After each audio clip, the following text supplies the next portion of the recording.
we get a single phase. One of the phases, let's say the phase, let's call it phase A or the S. So we now have phase A, so we can calculate parameters. So this is, we've just represented this using phase A. We can calculate different parameters. Again, the voltage from this node, this neutral line to A, this is the phase voltage of the source. Now, we have to be very careful because we are going to be getting parameters like phase voltage, line voltage, phase current, and all of these things. These things are different for the sources, for the source, and they are different for the load. So you have to be careful when you get phase voltage, if it's of a source or of the load, or phase current and all of that. So the phase voltage of the source, we have the line current that flows through the line, and we have the phase voltage of the load. So by calculating the phase current, the line current, we can just apply KVL from this node to this node. You see that we have this, but we know that Vn is 0 from the previous calculation. So this boils down this Vn, and we know that the combined impedance of the load, the wire, and the source is like phase impedance Z phi. So here is this equation, and then we can get these phase voltage of the load. This is the phase voltage of the load. It's just equal to the current that flows through the load times the impedance of the load. And of course, we can get the phase voltage of the source, which is VAN, is equal to the current that flows in this internal impedance of the source and the impedance of the wire. Okay, so let us look at the unknowns for phases B and C. So in effect, we've calculated the line current of phase A, and we've calculated the phase voltage of the source of the load of phase A, and the phase voltage of the source of phase A. Now, can we get these three parameters for phase B and phase C? Of course we can. Now, if we know the sequence, we can get it. So given that a sequence is, say, an ABC sequence, given that the three line and phase currents in the ABC sequence means a positive sequence. VB lags VA. So we can simply get the current by writing that the line current in phase B lags A by 120, and IC leads A by 120. So we just write that directly. And we can also write that, of course, this is for the ABC sequence. For an ACB sequence, VB leads VA. Okay, so this is going to be positive, and this will be negative. We can also write the load voltages, the phase voltages of the load. The same principle applies. Since we know the voltage, the phase voltage of the load of phase A, we can get that of B by knowing that it lags A, VB, the one in B lags A by 120, and C leads A by 120. The magnitude are the same. Now, we can calculate the line voltages. Remember the line voltages. The voltage, this is the line, the voltage from this point to this point, VAB. It can be VAB, it can be VBC, and VCA. Something. So here is it, VAB, VBC, VCA. Now we can just simply apply KVL in this circuit, and we will have this. And then we can substitute VBN.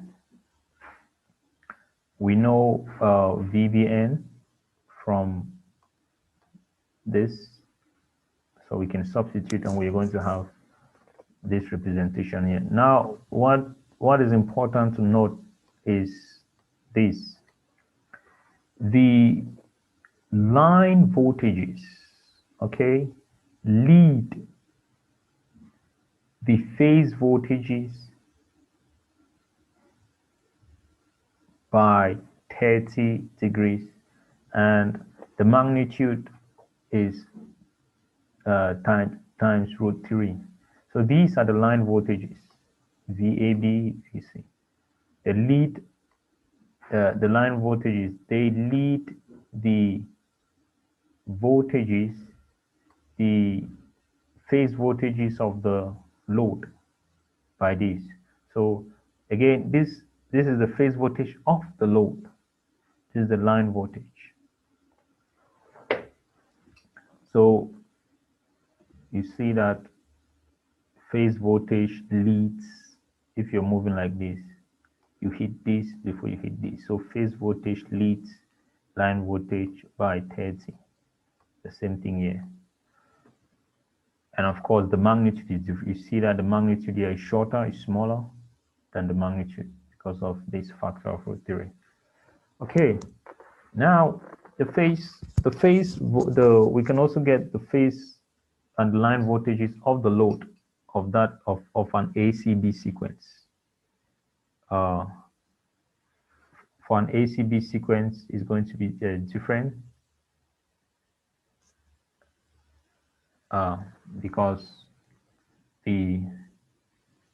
here is the phase voltage. Instead of leading here, instead of the line voltage leading by 30 for an ABC, it's going to lag by 130 for an ACB sequence. So that is what you know, but the magnitude stays the same. Okay. So here is an example. Here is the internal resistance of the source. Here is the resistance of the line, and here is the impedance. Sorry, the impedance of the load. So we can get the phase impedance, which is the combination of all of these.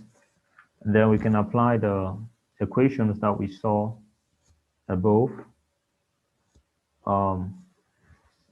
The 3-line currents. I might have to later. I might solve this on a piece of paper if it's necessary. The 3-line currents. Here are the 3-line currents. We can simply write them. These currents. So the thing is, a current like IAA, right? It's the source voltage.